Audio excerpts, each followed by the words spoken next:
My current location allows me to have a full glimpse of Al Bahar Tower here at the corner of 19th Street and Al Salam. During the night, you will be expecting a display of lights,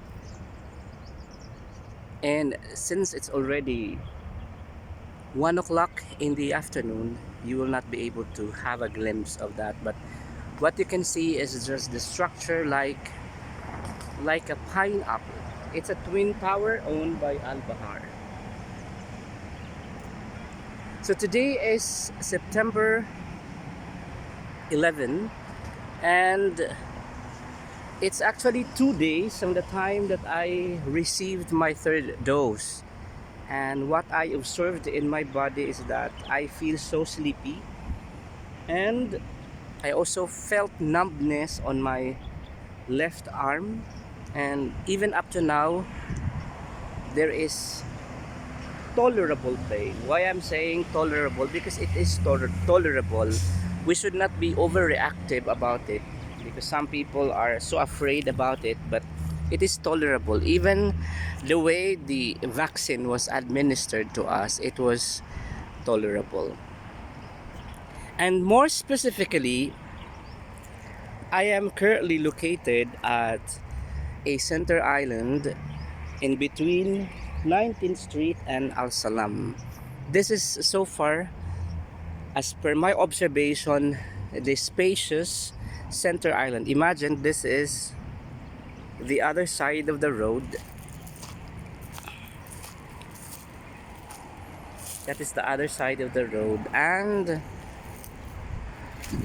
that is also the other side of the road. And if you're going to make some kind of wild calculation, you will be able to calculate that this is indeed a spacious center island or traffic island, and one that separates us here. Also in between there is a small road, a service road. There is another center island there of the same width, although the space is limited because of its location. It is like an extension of the main center island, but in here you will be able to observe really that this place is being allocated for this purpose, to become a center island, wherein there is integration of natural plants. There is integration of an ecosystem that exists within the city. One thing that we can observe this time, that we are still at the last days of summer, is that the increasing number of matters wherein it got dried and it fell on the ground.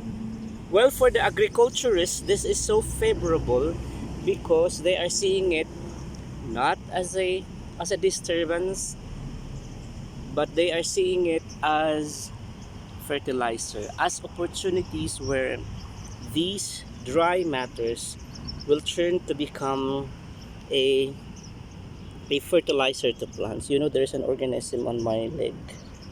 You can see that. This one. What happened? Was it a lice? What is a lice? So interestingly,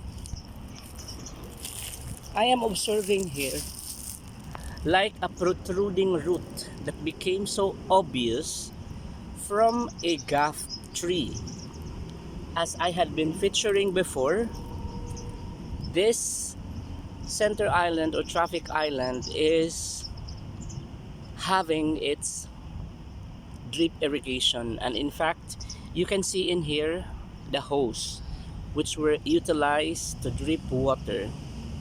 And we can observe here that there is a root that protrudes from the base of this plant. We can also see that there are huge roots that made this Ghaf tree stood up because of its anchorage. It anchored here. so important that in the root system, plant should have the primary root, which we cannot see here.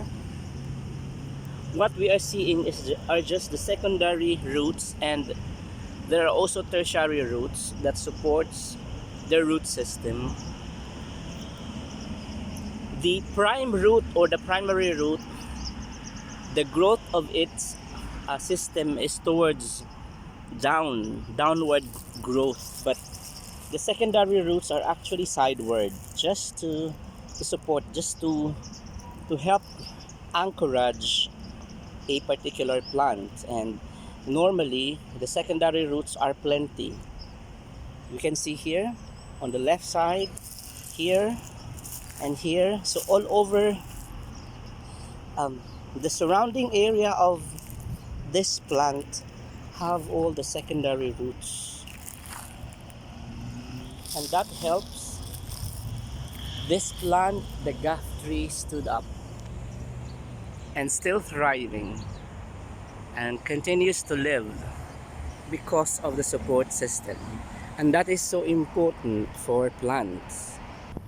Another Ghaf plant that thrives so healthy here is this one. In fact, it's like the hairs of a ghost, so lengthy.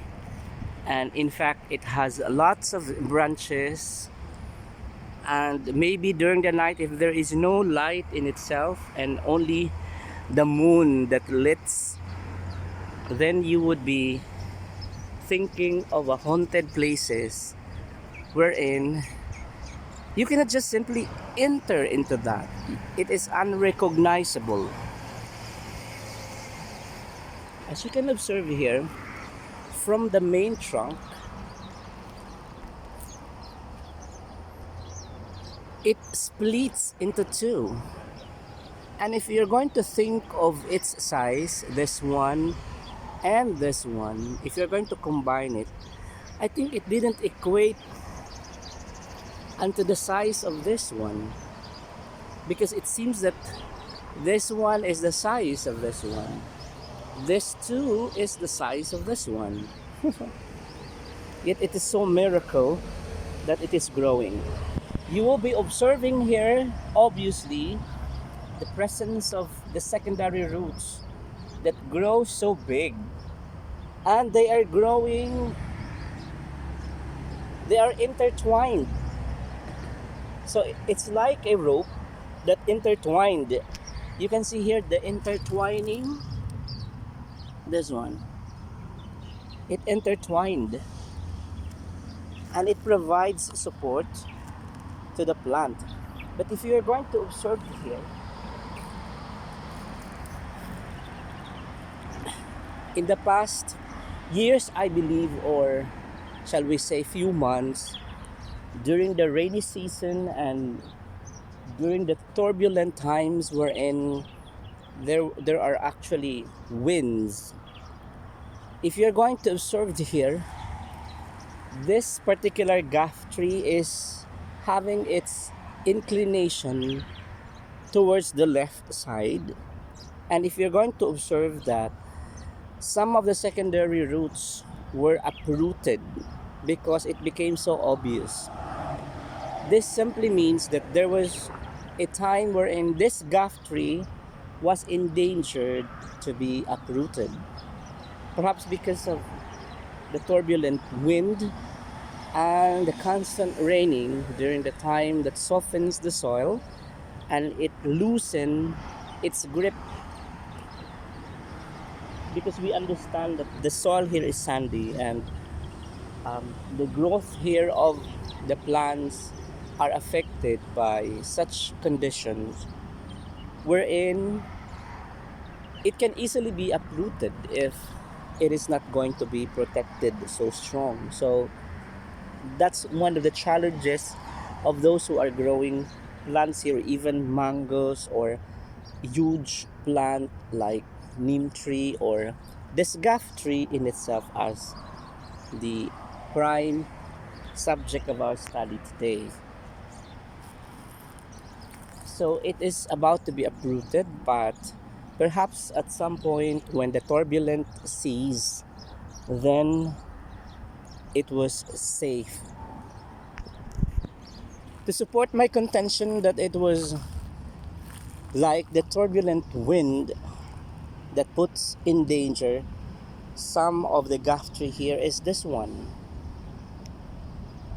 Supposedly, some of the secondary roots appearance should have been this far only. But if you are going to observe the extent to which the secondary roots are exposed, it was unearthed. There were unearthings of secondary roots here.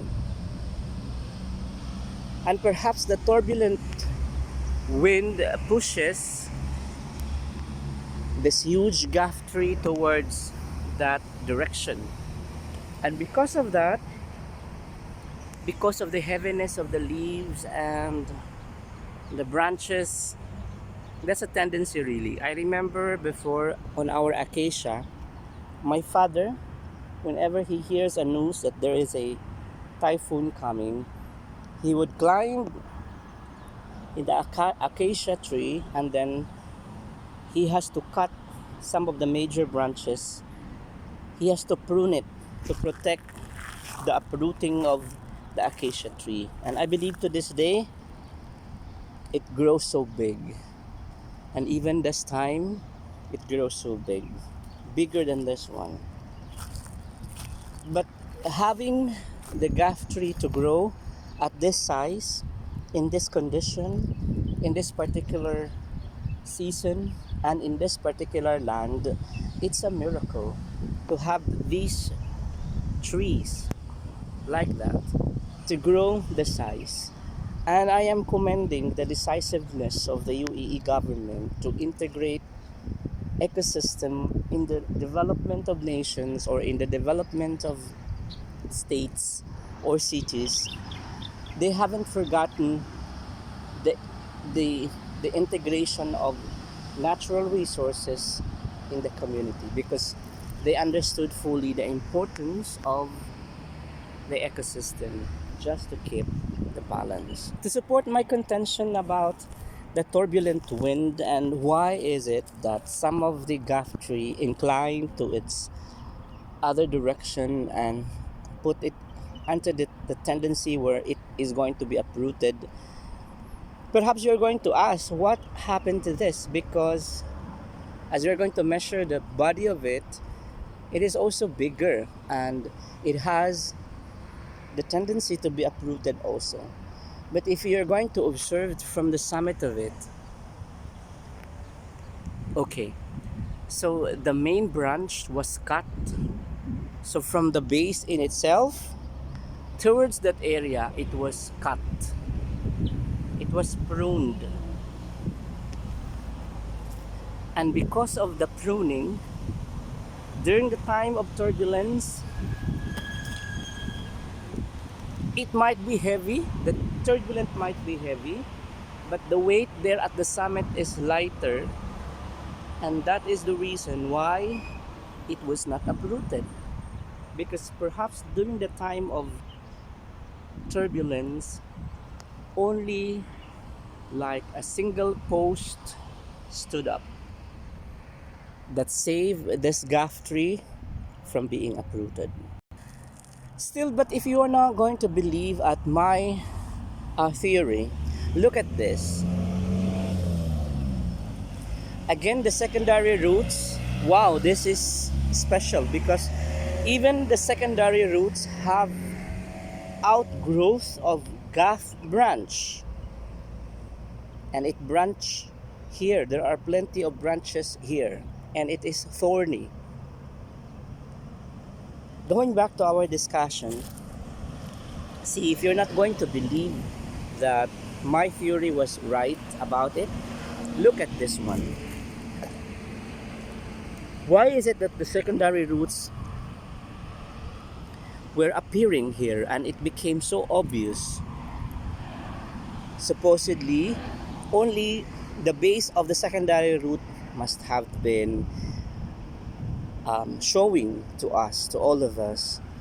But due to the disturbance of the turbulence, it forces the roots to appear, and you will be able to see here a certain angle that it inclined towards the right, because during that time they didn't prune.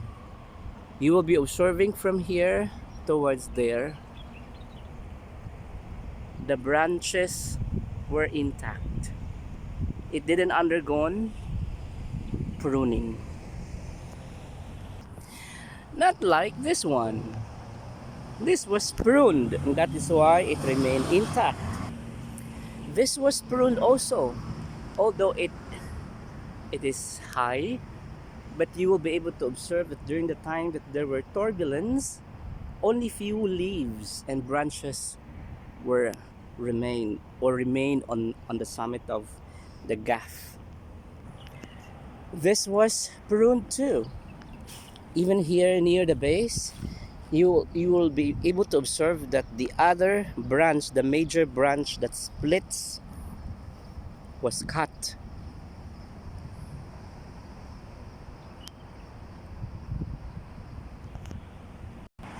This one undergone the danger of being uprooted, because right now you will be able to see that the base was challenged with a turbulent wind as it was exposed. This particular Ghaf tree also, the root system were challenged. We're also exposed to a danger to be uprooted during the time. This Ghaf tree also have the tendency to be uprooted because it's already exposed. This also, maybe you are going to refute by saying, what happened to that?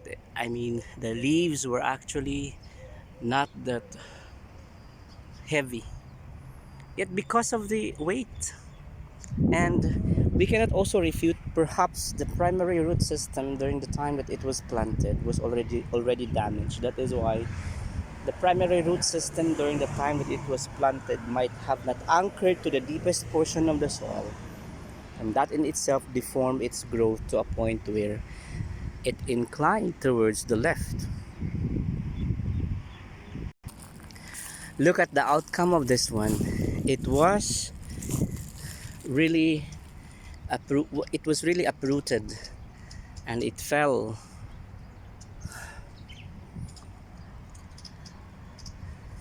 The reason why the roots there disappeared during this time, because as you are going to see, there are activities by the caretakers wherein they applied mulching here. So from the time that it fell, they're applying the method called mulching. So they put another portion of the soil to eradicate or to mulch the secondary root system, and that made it grew again this time. Really, at this time I am sweating a lot, and I am crying because the sweat enters my eyes. Oh, and the sweat is salty. You remember eccrine and apocrine glands? Oh, it made me cry. We are still looking for some Ghaf, and we are still featuring how they are adapting to its growth and development, especially in this extreme temperature. Oh, I am approaching a Ghaf tree, which is two Ghaf tree actually were planted together, and this is what happened. This is the tendency where when Ghaf tree are planted together, so since there is a competition, so they tend to have a snare emotion snare emotion So thank you guys for watching. If you do like the content of this video, please click the like button, and if it is not that burdensome to you, please leave a comment and subscribe and share and click the notification bell to be notified about my updates. Thank you guys for watching. This is SAS TV official. God bless you all.